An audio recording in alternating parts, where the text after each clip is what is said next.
c'est important moo lay may effectivement nga am benn oran politique di ko encourager. di ko wax ne bon track bi j'espère que nag bi yoon jeex na et que dinañ ko bàyyi mu dellu ci liggéey parce qu'on a beaucoup de choses à faire entre la CCR et la CAP bi ma jiite nga xam ne c'est des entités jumelles. c'est des entités sœurs. comme man ak moom ni ñu nekkee. mais justement foofu laa bëggoon ñëw le président Macky Sall dafa def classement boo xaw a doy waar rek et puis ñëpp ñu bëri ñu naan cette jeunesse bi mu jiital yu am compétence am xam-xam am itam discernement di poser le vrai débat. Jeunesse boobu dafa xaw a sonal nag le nouveau régime le nouveau gouvernement est-ce que yéen a ngi bàyyi xel seen bopp par rapport ak li ngeen di peser ak impact bi ngeen def ci nouveau régime bi. dafa am benn homme d'état bu mag. jiite woon réew. dafa ma woo benn jour ne ma homme d'état pour tabax ko ñaar fukki at ak juróom la pour tabax un homme d'état. te boo jàngee ba pare la foofu la ñaar fukki at ak juróom yi di commencer. donc loolu aussi damay xool waa Pastef xam ne rek peut-être jotuñu tàggat leen ci ñaar fukki at ak juróom ñun ay ndaw lañu on est très humble di góorgóorlu gëm li ñu doon gëm ne ay sénégalais lañu donc lépp lu concerne Sénégal ñun dañ ci war a taxaw. bu dee amuñu fit amuñu engagement amuñu détermination.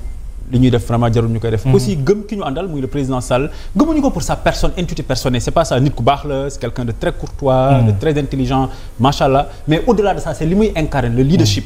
donc ñu ànd ak moom donc c'est tout à fait normal aujourd'hui peut-être que bu ñu xawee en fait le débat économique a fait que mu xaw ñu propulser sur le devant de la scène. Oui. mais tey jii bu ñu ñëwee sur les questions d'agriculture le professeur Moussa Baldé brillant mathématicien bu ñu ñëwee sur les questions de droit notre frère Oumar Youm gis nga ko bu ñu ñëwee sur les questions de genre ma sœur Néné Tall Aïssatou Ndiaye Sira donc en fait circonstances yi ak thématiques yi actualité bi mooy propulser ñenn mais c'est voilà mais le parti foisonne. mais justement dañu leen doon invité ci débat économique yéen mais ba ngeen ci commencé dugg nag affaire dafa tendance bi dafa changer en fait c'est-à-dire on ne parle plus de débat en tout cas de l'autre côté waxatuñu ci débat économique l'essentiel en tout cas ci li soxal Sénégal mais on parle d'autres choses politiques et de la personne est-ce que mbir yi bettu leen par hasard ak ni ngeen élan bi ngeen ci amoon. waaw il faut dire que effectivement oui il faut pas se voiler la face on sent des choses. parce que Pape Malick après le pouvoir la ñu xam ne. am na quand même bagage économique et c'était extraordinaire di ko gis sur le plateau muy développé. sur le plan économique muy yow ak yeneen sur des questions politiques ak géopolitique.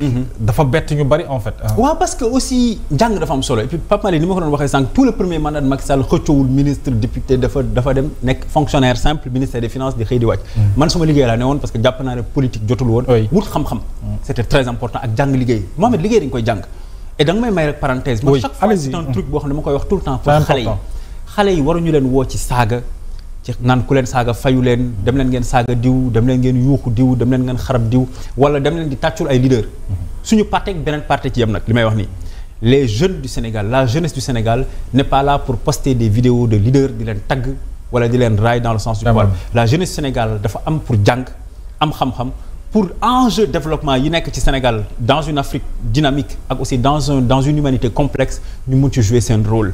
te boo xoolee aujourd'hui à l'APR il y a beaucoup de jeunes. yu dynamiques yu compétents que jàng am na solo jàng liggéey am na solo pour boo génnee rek nit ñi dinañ xam ne yow peut-être que am na foo jaar am nga jaar-jaar. Très bien alors sa dernière convocation mon Pape Malick est liée au rapport IGF nous dit-on en tout cas que le Premier ministre a évoqué en abordant sa candidature. Pensez-vous que ça pourra être facile pour Pape Malick Ndour de s'en sortir par rapport ak mbir yi. waaw non effectivement là dañ ko convoqué waat sax tey bon on verra finalement avec magistrat bi naka la mbir yi di demee mais di wax rek ne Pape Malick c'est un militant politique yoo xam ne bu nit ñi wàccee tëdd seen kër ñun ñu ngi ci mbedd mi di wax ak nit ñi di def ay réunions donc di sacrifier aussi une partie de notre vie de famille di ko jagleel Sénégal d'abord donc c'est un militant politique. Au-delà de ça c'est un élu de la République. C'est un élu donc on lui doit quand même du respect. C'est un président de conseil départemental réélu. beneen bi c'est un haut fonctionnaire de l'État nekk quand même dans une agence très sensible mooy l'ANSD di fa liggéey di liggéeyal Sénégal xoolu ci régime bi fi newal te bi ci mujj nag mooy c'est un époux et c'est un père de famille donc acharnement bi ça n'honore pas ceux qui sont derrière. Très bien lors du Terra Meeting on attendait des réponses Amidou sur les 8 milliards yi ñu ne yóbbu nañu ko Bakel mbirum Azer 5 milliards yi ñu distribué seen militants yi sans pour autant décision de justice l'emploi des jeunes etc. les inondations le pouvoir d'achat des Sénégalais alors loolu ñu ngi ci doon xaar le Premier ministre mu ñëw ci mais daf ko snobé alors est-ce que moom muy wootee le jubal jubante et la bonne gouvernance yooyu lay dossier du doon tache d'huile par rapport ak ñoom seen yorin. effectivement et dafay doon njàqare lool bu premier ministre wootee war a wax ci état di wax ci wàllu politique di xas ñi di gaaruwaale ñëlee et puis di utiliser yenn mots sax yoo xam ne man bëgguma ci jaar. sama éducation mayu ma ko quoi. jàpp naa ne Sénégal fi mu toll y a des dossiers effectivement yu sérieux yoo xam ne gouvernement bi war na ci apporter ay réponses parce que ñu ngi leen ci interpellé. dossier Azer le député Thierno Alassane dafa porter plainte auprès du parquet national financier bon ba tey y a pas eu de suite. Dossier Bakel dossier Touba ak yeneen dossiers yu bari ñu ngi fi gouvernement bi jàpp naa ne au nom de la transparence war na ci inday leeral parce que gouvernement bi li ñu koy nattal muy budget à travers le PLF du xaalisam xaalis sénégalais impôt la say impôt su may impôt suñuy taxe ñuy fay ak ñi dëkk Pikine Guédiawaye Sédhiou bi ma jóge ñu ñooy dajale ñu suñu koom-koom jox gouvernement pour mu liggéeyal ñu donc effectivement war nañ ko laaj ay compte war nañu rendre compte et puis surtout que moom moo wax ne effectivement il agit au nom de la transparence beneen bi dafa am des choses cruciales maa ngi balaa may ñëw rek xoolaat naa l'ANSD le taux de chômage est à 20%. C'est énorme ci dëkk boo xam ne nii l'âge médian c'est 19 ans sénégalais yi boo leen jëlee juróom-ñaari sénégalais yoo ci gis amuñu fanweeri at ak juróom. donc mu nekk dëkk boo xam ne dëkk bu ndaw la bëriwul doole lool bëriwul ressource donc ñu war a góorgóorlu sur ces thématiques là. La sécurité parce que man duñ ci wax mais moi ça me préoccupe ce qui se passe au Mali. boo saa ko le Mali est en train de tomber te bu daanoo peut-être ñi koy yor réew mi maanaam ay djihadistes la ñuy doon te ñun Mali mooy suñu premier partenaire. en tout cas économique. ci voilà donc bu fekkee effectivement dafa am état boo xam ne c'est pas un état démocrate. wala am une orientation djihadiste boo fa amee. ñun day am ay njeexital ñun en tout cas pour notre sécurité nationale. je sais que l'armée ak la police la gendarmerie ñu ngi ci def liggéey bu am solo. notamment dans la discrétion parce que c'est important. absolument voilà mais ak tous les services de l'État sont mobilisés mais jàpp naa ne aussi am na solo que ñi jiite réew mi ñi koy incarner ñu wane ñu ciy wax ci dossiers yooyu sénégalais yi mën a xam ne quand même suñu voisins yi Mali nga xam am ñu ngi ci njàqare te ñu war nañ ci bàyyi xel surtout que le Mali et le Sénégal bokkoon nañ benn réew.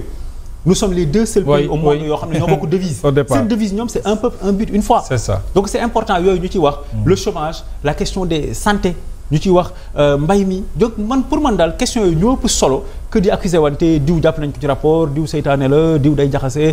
pour moi daal c'est gênant. Macky Sall dafa daw selon le premier ministre.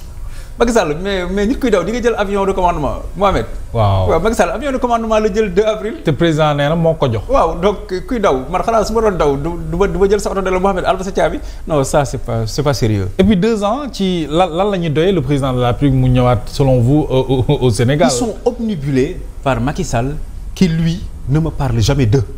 quand même Macky Sall ne nous parle jamais d'eux. fii laa toogoon fii ma toog à la même place. oui. ma ne la souvent on parle d'économie. C'est ça. Avec des questions internationales. Je suis revenu 5 mois après on ne parle que de ça. Ils sont obnubilés par un homme qui ne les calcule guère. Il est dans son travail là il se prépare pour la COP 30. oui am na liggéey bu ci parti bi def. une note technique sur la COP 30 mooy les questions d'écologie. bien vrai que nekkuñ ci nguur mais gis nañu thématique yooyu. oui bien sûr préparé nañ ci note bu rëy boo xam ne dañ ko war a jox. pour gën a renforcer son dossier bu demee foofu. Il ne les calcule guère.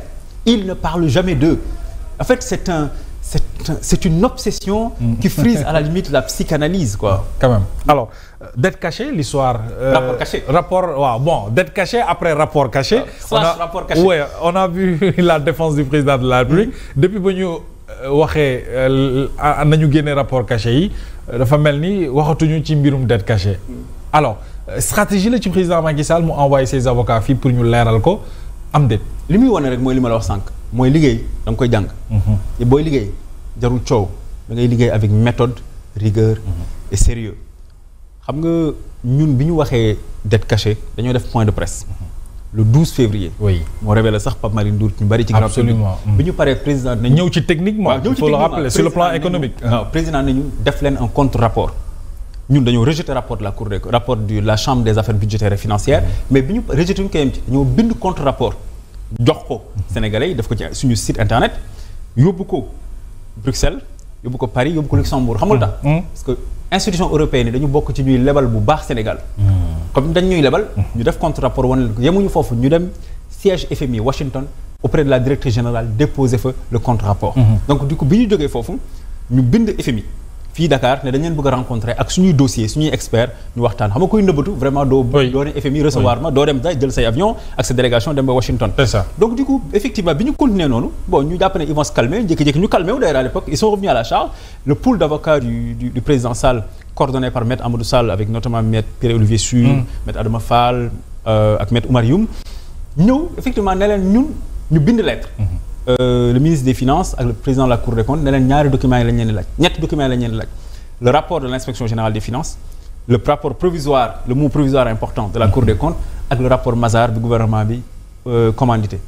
xuloowuñu xeexuñu. loolu ngeen boo accusé nit mu ne la génneel. fi nga jëlee ne mooy source accusation nga mun ko woon. mais boobu tey bon depuis lors ils se sont un peu calmés encore. amul benn rapport bi en tout cas rapport yi ngeen laaj yëpp génn. ils n'ont pas répondu à ma connaissance. très bien alors ñu ñëw ci parti bi maintenant.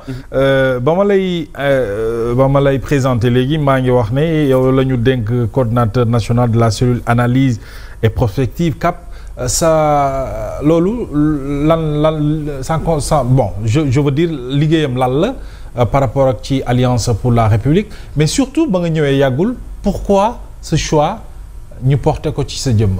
waaw foofu boobu laay njëkkee. li muy wane rek mooy que Alliance pour la République pour ñi nga xam ne ñu bari ñu ngi tey ji di hésiter wala bëgguñu rejoindre mais xamul parti bi ku ñëw tey.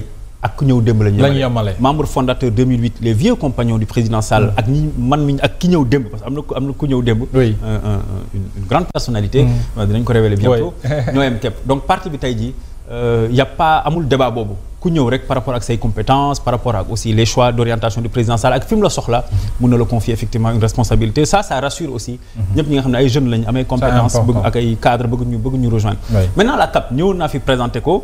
après ma lëlu. parce que bu ñu la dénkee benn mbir da nga koy wane xam ba ñu xam lu mu doon lan mooy CAP sénégalais yi xam ko après nag da ngay tëju liggéey parce que moi je crois beaucoup au fond. au débat de fond. je crois aux arguments techniques je crois au travail.